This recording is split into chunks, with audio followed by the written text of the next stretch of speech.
কোন রাষ্ট্রে যাইতাছো? কি বিষয়? এক এই বেতন 50,000 টাকা, আর তোমার মালিকের আন্ডারে তোমার 3 বছর থাকতে হইব। যদি মালয়েশিয়ায় থাকো তাহলে 3 বছর থাকতে হইব, জানো? আর যদি 3 বছরের আগে আয়া পড়তে চাও তাহলে কিন্তু আইতে পারবো না। 3 বছরের চুক্তি মিটা তারপর আইতে হইব। কি কাজে যাইতাছো? খারাপ কাজে?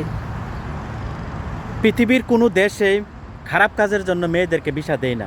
একমাত্র কি মালয়েশিয়ায় খারাপ কাজের জন্য মেয়েদেরকে ভিসা দেয়, এটা আমার জানা নাই। যারা আমার মালয়েশিয়ান ভাই ব্রাদার আছেন, আমার ভিডিওটা দেখবেন, ভিডিও নিচে কমেন্টস করে জানাবেন কি মালয়েশিয়া কি খারাপ কাজের জন্য মেয়েদেরকে ভিসা দেয় কিনা। একটা মেয়ে কতটুকু নির্লজ্জ, বেহায়া, নষ্ট নারী হইলে সে বলতে পারে যে আমি খারাপ কাজের বিষয় যাইতেছি, তাও আবার জাইনা শুইনা।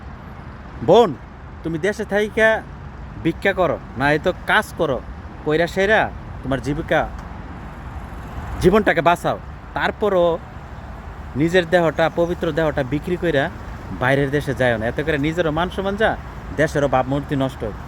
সকল বন্ধুদেরকে আমি অনুরোধ করব, কেউ যাই না শুন না, বিদেশে খারাপ কাজে আইসেন না। নিজের এই পবিত্র দেহটা হাজারো পুরুষের কাছে বিক্রি করে দিয়েন না।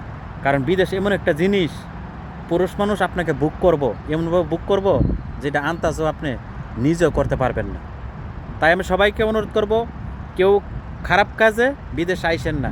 আর আমার এই ভিডিওটা যারা দেখবেন, সবাইকে অনুরোধ করব ভিডিওটা বেশি বেশি করে প্লিজ শেয়ার করবেন।